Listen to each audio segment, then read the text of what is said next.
اچھا جی، جہاں تک یہ دوسرا احتجاج والا معاملہ ہے، آپ نے محسن نقوی صاحب کی بات کی، ایک تو یا دیکھیں، یا تو عہدہ ان کے لیے بڑا ہے، بڑی ذمہ داری ہے جس کو وہ سمجھ نہیں پا رہے کہ میں کیا کروں، کیونکہ اس عہدے کی بڑی ذمہ داری ہوتی ہے، اس کی بڑی ریکوائرمنٹس ہیں، بڑا سنجیدہ کام ہے انٹیریئر منسٹری کا. یہاں پہ ایک دوسرے کو شاید دینا، میں جو ہے آپ نہیں آ سکتے، آپ آ کے دکھاؤ، ابھی آپ کہہ رہے ہیں ہاتھ لگا کے چلے گئے، ہاتھ لگا کے چلے گئے. وہ دنیا جو ادھر آئی تھی اور جو 4 بجے تک آپ شیلنگ کر رہے تھے، وہ آپ کس پہ کر رہے تھے؟ وہ آپ جو ہے کوئی کالا شاہ کاکو میں کسی پہ کر رہے تھے، کسی آپ وہاں کوئی کسی اور جگہ کر، آپ یہاں پہ جتنے ہماری تو خواتین نوجوان سارے وہاں موجود تھے، رات بارش میں وہاں جو ہے وہ آئے ہوئے تھے. وہ ایک علیحدہ چیز ہے کہ علی امین خان کا جو ایک ڈیولپمنٹ ہوا، اور وہ جب وہاں ڈی چوک پہنچنے کے بعد جب وہ گئے ہیں وہاں خیبر پختونخوا ہاؤس، اس کے بعد جن کے ساتھ ہوا ہے یا جو صورتحال تھی وہ تو میں آپ کو بتائی.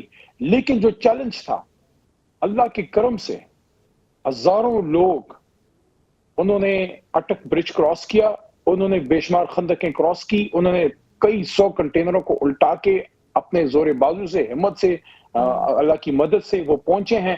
انہوں نے جو ہے شیلز برداشت کی ہیں، گیس برداشت کی ہے، ربر بلٹس برداشت کی ہیں، اسٹیٹ بروٹیلٹی برداشت کی ہے، ان کو مارا گیا ہے، ان کو اٹھایا گیا ہے، ان کے ساتھ سب کچھ کیا گیا ہے، لیکن انہوں نے ہار نہیں مانی، یہاں پہ پہنچے ہیں. اچھا کیا کرنا تھا ہم نے وہاں سے ہم نے تو تیل تو نہیں نکالنا تھا، یہاں پہ آپ کے پہنچ گئے، احتجاج ریکارڈ ہو گیا، اس کے بعد دھرنے کی تو کال نہیں تھی.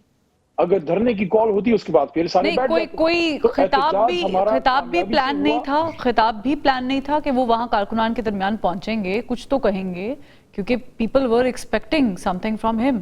آئیڈیل یہ ہوتا کہ وہاں ایک 15-20 منٹ کی ایک سپیچ ہو جاتی، لیکن جس طرح آپ نے دیکھا ہوگا علی امین خان نے 2 دفعہ خیبر پختونخوا اسمبلی میں اس پہ اپنی سائیڈ آف سٹوری اور ایکسپلینیشن دی ہے کہ ان کا پلان یہ تھا کہ انہوں نے پھر جو ہے اچیومنٹ کے بعد انہوں نے پھر عمران خان صاحب سے جا کے ملنا تھا، ان سے اگلی ڈائریکشن لینی تھی. اب تو سارا پرامن آئے ہیں. آپ یہ دیکھیں 4 احتجاج جو تحریک انصاف نے کیے ہیں، اور خیبر پختونخوا سے علی امین خان نے لیڈ کیا ہے، اور ادھر مرکز میں مختلف اوقات میں مختلف لوگ، پنجاب میں حماد اظہر صاحب وغیرہ تھے، یا جو سنگجانی تھا اس میں مین لیڈرشپ عمر ایوب صاحب اور گور صاحب، یہ سارے وہاں شبلی صاحب، یہ لوگ تھے.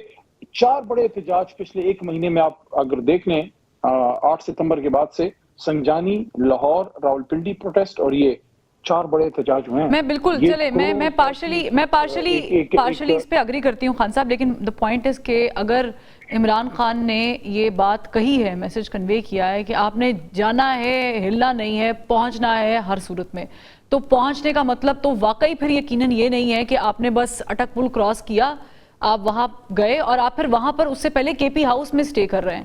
ٹھیک ہے، پھر وہ ایک الگ سٹوری ہے. تو یہ تو خان صاحب نے قطعی طور پہ کہا نہیں ہوگا نا کہ آپ نے بس پہنچنا ہے حدود میں اور پہنچ کے بتانا ہے. وہ کہتے ہیں لائن کراس کر کے پاؤں باہر نکال کے بتانا ہے کہ جی میں آ گیا ہوں، پھر واپس نکل جانا. ایسا تو نہیں کہا ہوگا. اس کے پیچھے ظاہر ہے کہ بہت سارے لوگوں کو آپ نے موٹیویٹ کیا تھا، لوگوں کو باہر نکالا ہے، لوگ گرفتار ہوئے ہیں، ان کی اپنی بہنیں گرفتار ہوئی ہیں، تو اس کے کانسیکوینسز تو بہت بڑے ہیں. خان صاحب سے میری ملاقات 20-22 دن سے نہیں ہو پائی. پہلے تو ملنے نہیں دیا گیا، اور اس کے بعد یہ سارا کچھ ہوا ہے. میں ایک بات آپ کو ضرور کہنا چاہوں گا، کیونکہ میں خود پولیٹیکل کمیٹی کا ممبر نہیں ہوں، تو یہ جو ڈیسیجن میکنگ ہوئی ہے ڈائریکٹلی میں اس کا پریوی نہیں ہوں. کور کمیٹی میں ظاہر ہے اس کا میں ممبر ہوں، کچھ چیزیں وہاں ڈسکس ہوتی ہیں، لیکن یہ کہنا کہ خان صاحب نے آخری ڈائریکشن کیا دی تھی میرے سامنے نہیں دی. وہ علی امین خان ہو گئے یا بیرسٹر گور صاحب، وہ آپ کو زیادہ اس پہ بریف کر سکتے ہیں. لیکن جو پارٹی کو ڈائریکشن تھی وہ یہ تھی کہ آپ نے احتجاج تک پہنچنا ہے، آپ نے ڈی چوک تک پہنچنا ہے. ڈی چوک تک ہمارے ورکر پہنچے، ثابت کیا کہ باوجود تمام تکلیفوں کے ہم لوگ وہاں پہنچے. اچھا اس پہ مقصد کیا تھا؟ کیا یہ آخری کوئی اس کے بعد کوئی جو ہے ہم نے سب نے کسی اور جہان میں چلے جانا ہے؟ یہ دنیا کا آخری احتجاج تو نہیں تھا. ہم نے ثابت کیا ہے کہ اگر ہم اس بار آ سکتے ہیں، ہم دوبارہ بھی آ سکتے ہیں. ابھی ہمارے کچھ احتجاج پنجاب لیڈرشپ نے پلان کیے ہیں، شیخ وقاص صاحب نے اور حماد اظہر صاحب نے، اسلم اقبال صاحب نے، آف کورس مرکزی لیڈرشپ کی ڈائریکشن پہ، کہ فیصل آباد میں، ملتان میں، ساہیوال، ان ایریاز میں ایک کنٹینیوس ایک احتجاج انہوں نے کرنا ہے کچھ دن. یہ آئی تھنک 11 سے ہونے جا رہا ہے. تو احتجاج تو ایک کنٹینیوس پروسیس ہے. دیکھیں اس سے ان چیزوں سے ڈرنا نہیں چاہیے. احتجاج ایک پولیٹیکل پروسیس کا حصہ ہے جب تک وہ پرامن رہے. ٹھیک اگر ہم پرامن نہیں ہیں خدا نخواستہ اس کے بعد لیکن اس کو بھی کلیئر کر دیں کیونکہ اس پورے کنڈکٹ کے بعد خان صاحب سوشل میڈیا پر جو آپ کے ورکرز ہیں وہ ایک ٹرینڈ چلا رہے ہیں، کہہ رہے ہیں کہ علی بن گنڈا پور صاحب نے اپنی ذمہ داری پوری نہیں کی تو ان کا استعفیٰ ڈیمانڈ کیا جا رہا ہے، پارٹی کا اس بارے میں کیا خیال ہے؟ نہیں، میں اس سے نہیں ایگری کرتا، اس آدمی نے لیڈ کیا ہے اور ہر بار لیڈ کیا ہے۔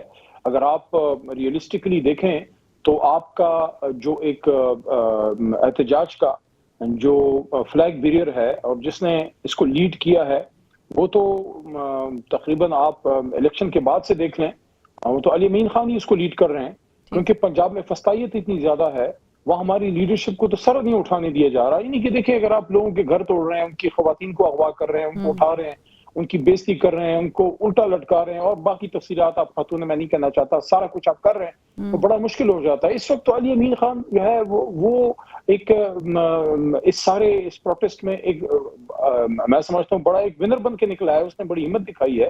دوسرا آپ یہ دیکھیں کہ ابھی کل کی بات ہے، انتظار پنجوتا ہمارا وکیل ہے خان صاحب کی لیگل ٹیم کا، اس کو غائب کیا گیا۔